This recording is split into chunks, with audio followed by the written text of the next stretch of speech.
Wow tasty কিচেনে সুপ্রিয় দর্শক আসসালামু আলাইকুম।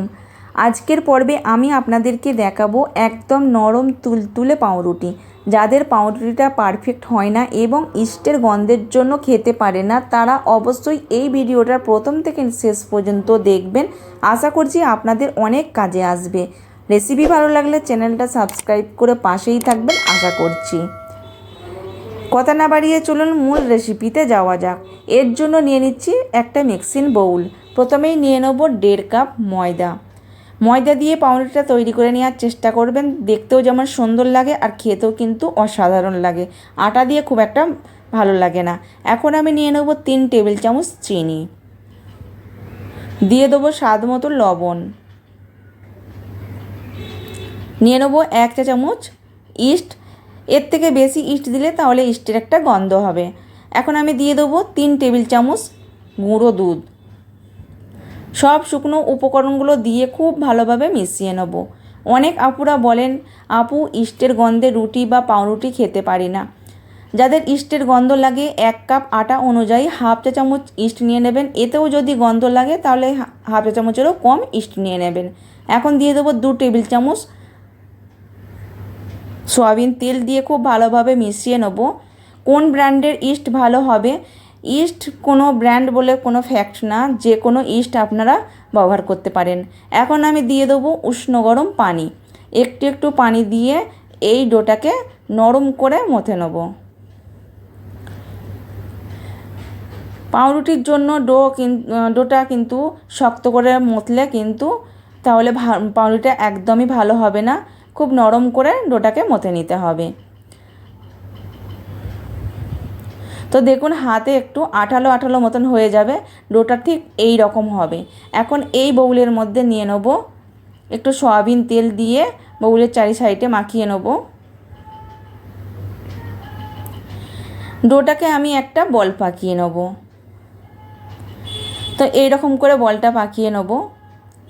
আর এই ডোটা যতটা সফট হবে বা নরম হবে তত কিন্তু পাউরুটিটা কিন্তু ভালো হবে বা নরম আর সফট হবে।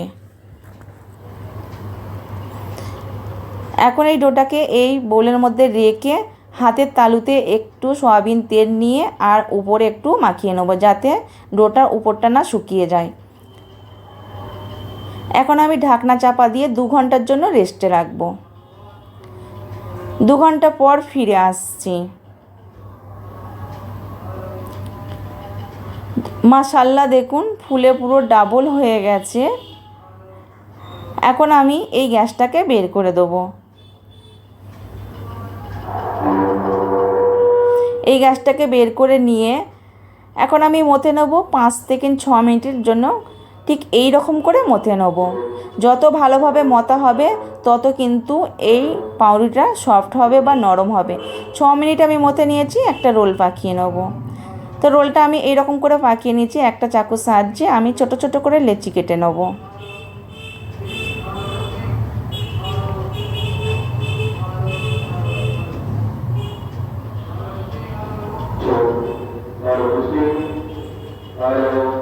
তো কাটা হয়ে গেছে। একটা লচি নিয়ে নেব। লেচি নিয়ে ঠিক আমি এরকম ছোট একটা বল পাকিয়ে নেব।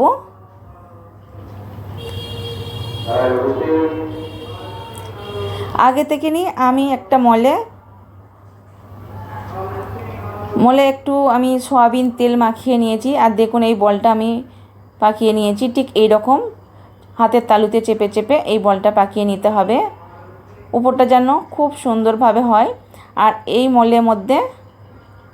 মলটার মধ্যে একটু তেল মাখিয়ে নিয়ে আর এর মধ্যে নিয়ে নেবো। আর এতেই আমি পাউরুটিটা তৈরি করে দেখাবো। আর একটা করে দেখাচ্ছি। তো দেখুন আমি এরকম করে একই প্রসেসে সবগুলো করে নেব। সবগুলো হয়ে গেছে। এখন আমি উপরে একটু সয়াবিন তেল ব্রাশ করে নেব, যাতে না শুকিয়ে যায়। এখন আমি ঢাকনা চাপা দিয়ে রাখবো 10 মিনিটের জন্য। রেস্টে রাখবো। 10 মিনিট পর ফিরে এলাম। মাশাআল্লাহ দেখুন ফুলে ডাবল হয়ে গেছে। এখন আমি নিয়ে নেব একটা ডিমের সাদা অংশটা রেখে দিয়ে লাল অংশটা নিয়ে নিয়েছি। এখন আমি এই ডিমের লাল অংশটা দিয়ে ব্রাশ করে নেব। আর এই ডিমের লাল অংশটা অবশ্যই দেওয়ার চেষ্টা করবেন, তাহলে তন্দুরের মতন কালার হবে আর দেখতেও কিন্তু খুব সুন্দর লাগবে। ডিম যারা খেতে চান না তারা দুধের সঙ্গে একটু চিনি মিশিয়ে আর এরকম করে ব্রাশ করে নেবেন, তাহলে একই কালার আসবে। তো আমি খুব ভালোভাবে এই ডিমটা খুব ভালোভাবে ব্রাশ করে নিয়েছি। এখন আমি নিয়ে নেব সাদা তিল। সাদা তিলটা যদি আপনাদের হাতের কাছে থাকে দেবেন, আর না হলে স্কিপ করে দেবেন।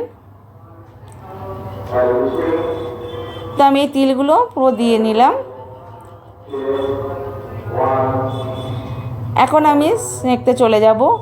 এর জন্য চুলায় আমি একটা আগেই কড়া বসিয়ে দিয়েছি, 10 মিনিট আগে কড়াটা বসিয়ে দিয়েছি। এখন আমি ঢাকনাটা উঠিয়ে নেব। এখানে কোনো লেখালেখি কাগজ আমি দেবো না, কাগজটা পুড়ে গিয়ে কালো মানে একটা পাউরুটির মধ্যে একটা গন্ধ এসে যায়, সে কারণে আমি দিলাম না। একটা স্ট্যান্ড দিয়ে আমি বসিয়ে দিলাম। এখন আমি ঢাকনাটা চাপা দিয়ে রাখবো 25 থেকে 30 মিনিটের জন্য চাপা দিয়ে রাখবো। গ্যাসের ফ্লেমটাকে মিডিয়ামের থেকে একটু আস্তে রেখে দিয়ে চাপা দিয়ে রাখলাম। 30 মিনিট পর ফিরে এলাম। মাশাআল্লাহ, দেখুন কত সুন্দরভাবে হয়েছে, একদম তন্দুরের মতন। দেখতেও যেমন সুন্দর আর খেতেও কিন্তু অসাধারণ লাগবে আশা করছি। এখন আমি একটু ব্রাশের সাহায্যে একটু ঘি মাখিয়ে নিলাম। দেখতে কিন্তু ভালো লাগে আর চকচকে লাগে, খুবই ভালো লাগবে দেখতে। ঘিয়ের বদলে আপনারা সাদা তেলও নিয়ে নিতে পারেন।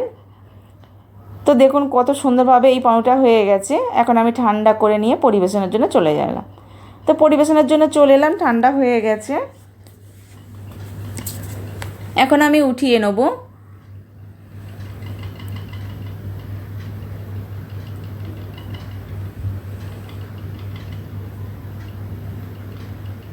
তো দেখুন মাশাআল্লাহ কত সুন্দর হয়েছে, একটু দেখুন পুড়ে যায়নি আর কত সুন্দরভাবে হয়েছে।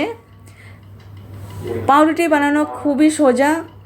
তো দেখুন কত নরম হয়েছে আর কত সফট হয়েছে, তো দেখতেই পেলেন। এখন আমি একটা প্লেট নিয়ে নেব আর এই প্লেটের মধ্যে আমি ছিঁড়ে দেখাচ্ছি। তো কত সহজভাবে কিন্তু ছিঁড়েও গেল, আর দেখুন কত সফট, দেখতেই পাচ্ছেন। আশা করছি আমার এই রেসিপিটি আপনাদের কাছে অনেক ভালো লাগবে। আমি ছিঁড়ে দেখাচ্ছি, দেখুন কত সুন্দর আর কত নরম হয়েছে। আজকের পর থেকে আশা করছি আর বাজার থেকে কিনে খাওয়ার দরকার লাগবে না, খুব সহজে বাড়িতেই তৈরি করে নিতে পারবেন। তো এটাও দেখুন ছিঁড়ে দেখাচ্ছি।